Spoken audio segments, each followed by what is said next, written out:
Hello everyone, मेरा नाम है Dhananjay Singh. Welcome to arts study made easy. जैसा कि आपको पता है, हम लोग वर्ल्ड हिस्ट्री का सीरीज चला रहे हैं जिसमें अभी हम लोग रिफॉर्मेशन मूवमेंट यानी कि धर्म सुधार आंदोलन को कवर कर रहे हैं। ये उस सीरीज का 11वां लेक्चर होने वाला है। इससे पहले हम लोगों ने 10 लेक्चर कर रखा है रिफॉर्मेशन के सीरीज में।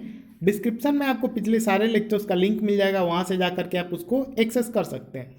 अगर आपको लेक्चर्स का पीडीएफ चाहिए तो डिस्क्रिप्शन में आपको टेलीग्राम चैनल का लिंक मिल जाएगा, वहाँ से आप टेलीग्राम चैनल को ज्वाइन करके वहाँ से आप पीडीएफ को ले सकते हैं। आज के इस लेक्चर में हम लोग इफेक्ट्स और इम्पैक्ट्स ऑफ रिफॉर्मेशन यानी कि धर्म सुधार आंदोलन के प्रभाव को देखेंगे।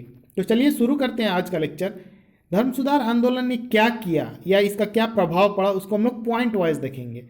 तो पहला था इसमें promoted internal reforms in the religion, यानी कि धर्म के अंदर ही, धर्म में ही आंतरिक सुधार को इसने क्या किया, बढ़ावा दिया। वो कैसे? तो पूरा जो यूरोपियन सोसाइटी था वो धर्म के नाम पे दो गुटों में बट गया था। एक प्रोटेस्टेंट यानी कि जो नया नया धर्म बना था, जो सुधार होकर के जो धर्म बना था वो, और दूसरा जो पहले से चला आ रहा था वो कैथलिक था। अब हुआ ये कि प्रोटेस्टेंट जो मूवमेंट चला, जो धर्म सुधार आंदोलन हुआ, तो इससे जो प्रोटेस्टेंट चर्च था उसका इन्फ्लुएंस बढ़ने लगा।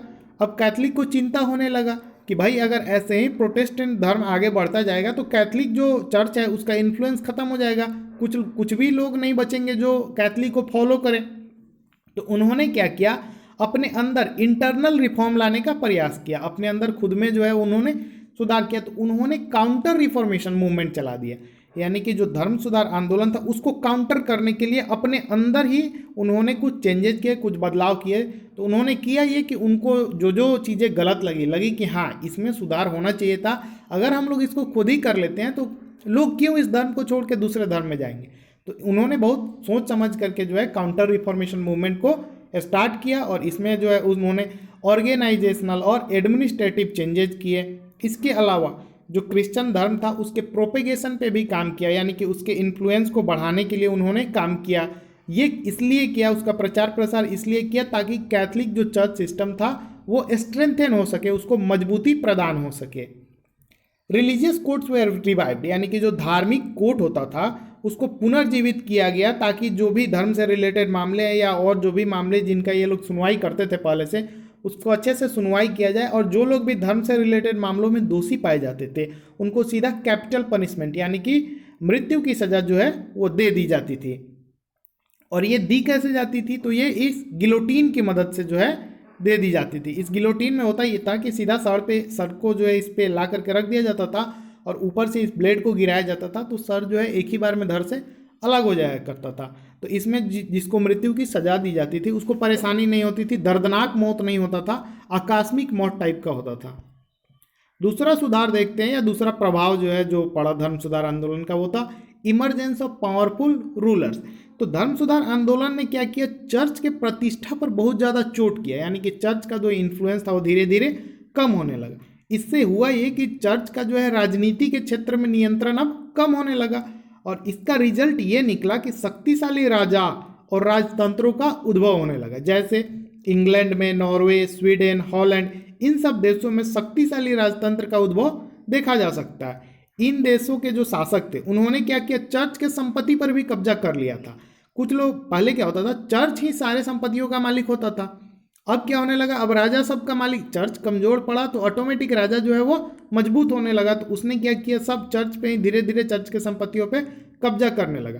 प्रोटेस्टेंट शासकों द्वारा धार्मिक मामलों को भी अपने नियंत्रण में लेने का प्रयास किया गया, हालांकि वो बहुत ज़्यादा सक्सेसफुल नहीं हो सके। चर्च जो है धीरे धीरे इसका आलोचना करता था, लेकिन कुछ राजाओं ने प्रयास किया कि जैसे पहले क्या होता, चर्च राजनीति में इंटरफेयर करता था ना, पॉलिटिक्स में। अब पॉलिटिक्स वाले जो है वो चर्च में इंटरफेयर करने लगे, चर्च से रिलेटेड मैटर्स में इंटरफेयर करने लगे।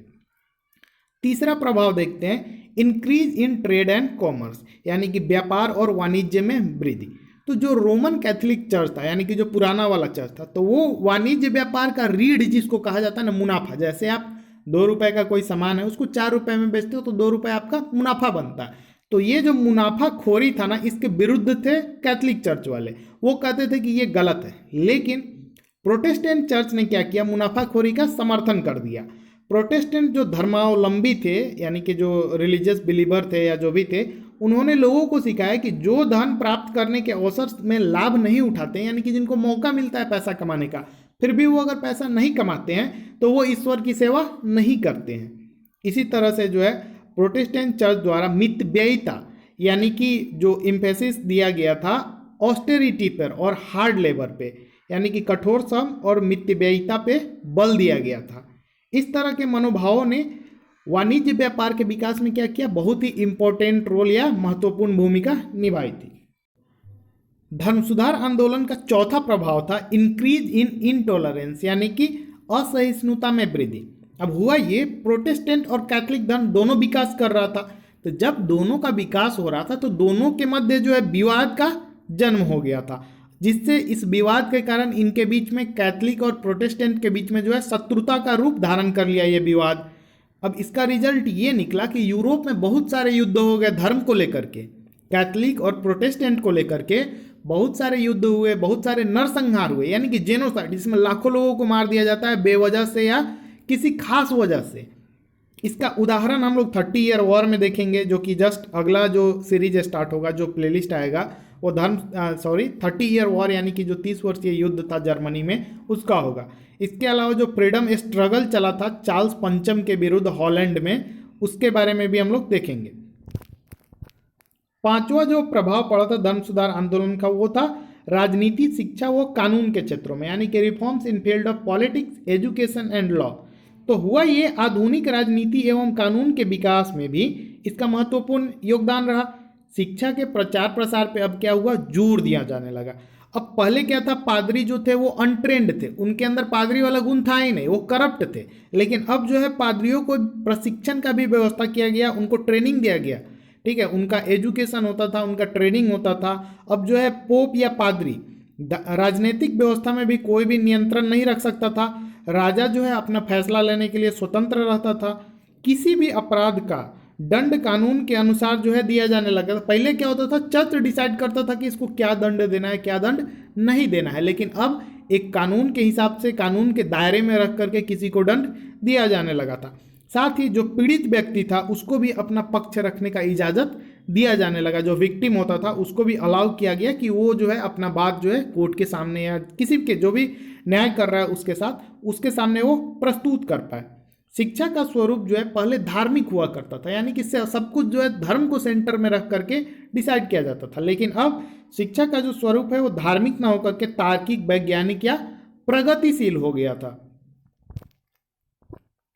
पांचवा देखते हैं हम लोग, विज्ञान व तकनीकी को बढ़ावा दिया जाने लगा, यानी कि आंदोलन के फलस्वरूप जो है विज्ञान के क्षेत्र में भी अभूतपूर्व प्रगति होने लगी। और इस वैज्ञानिक विकास से जो है कुछ प्रमुख जो कारण निकले, जो जिसके कारण ये वैज्ञानिक विकास हुआ उसको देखते हैं, या जिसके कारण इस क्षेत्र में इसका प्रभाव पड़ा। जैसे प्रोटेस्टेंट धर्म ने क्या किया, मनुष्य को धार्मिक नियंत्रण से मुक्त करके स्वतंत्र रूप से विचार करने का अवसर प्रदान किया। यानी कि जो प्रोटेस्टेंट रिलीजन था उसने ह्यूमन बींग्स को रिलीजियस कंट्रोल से मुक्त कर दिया और उसको बोला कि भाई अपने विचार से सोचो, तुमको जो अच्छा लगे उसके अकॉर्डिंग चलो, उसके हिसाब से अपनी मान्यताएं रखो। तो ये सब छूट जो है प्रोटेस्टेंट रिलीजन ने दिया था। इसके अलावा जो रेशनलिज्म था, यानी कि जो तर्कवाद था, किसी भी चीज़ पे क्वेश्चन करने की जो क्षमता थी लोगों के अंदर, वो डेवलप होने लगी। इससे क्या हुआ, बौद्धिक विकास होने लगा। तीसरा देखते हैं, there was a change in thought system of the philosopher. पहले जो फिलोसफर का सोचने का जो तरीका था या जो नज़रिया था उसमें अब बदलाव देखा जाने लगा। अब जो है उनका सोचने या विचार करने की जो प्रणाली थी उसमें परिवर्तन आ गया। अब जो है वो भविष्य को लेकर के भी चिंतित थे और भविष्य के बारे में भी सोचना शुरू कर दिए थे। इन फील्ड ऑफ फिजिक्स, यानी कि भौतिकी के क्षेत्र में गिलबर्ट ने क्या किया था, चुंबकीय गुणधर्म यानी कि मैग्नेटिक प्रॉपर्टीज को समझने की दिशा में बहुत सारे अध्ययन किए थे और बहुत सारे प्रयोग भी किए थे, यानी कि एक्सपेरिमेंट भी किए थे। This paved the way for invention of electric power. तो गिलबर्ट ने जो किया, इसने जो है विद्युत शक्ति के आविष्कार का मार्ग जो है प्रशस्त करने में मदद किया। तो ये सब जो है धर्म सुधार आंदोलन के प्रभाव थे। आज के इस लेक्चर में इतना ही। अगर आपको लेक्चर अच्छा लगा होगा तो लाइक कर दीजिएगा, चैनल पे नए हैं तो सब्सक्राइब कर लीजिएगा। मिलते हैं जल्दी ही नेक्स्ट लेक्चर में। Thank you so much for watching, stay tuned with us.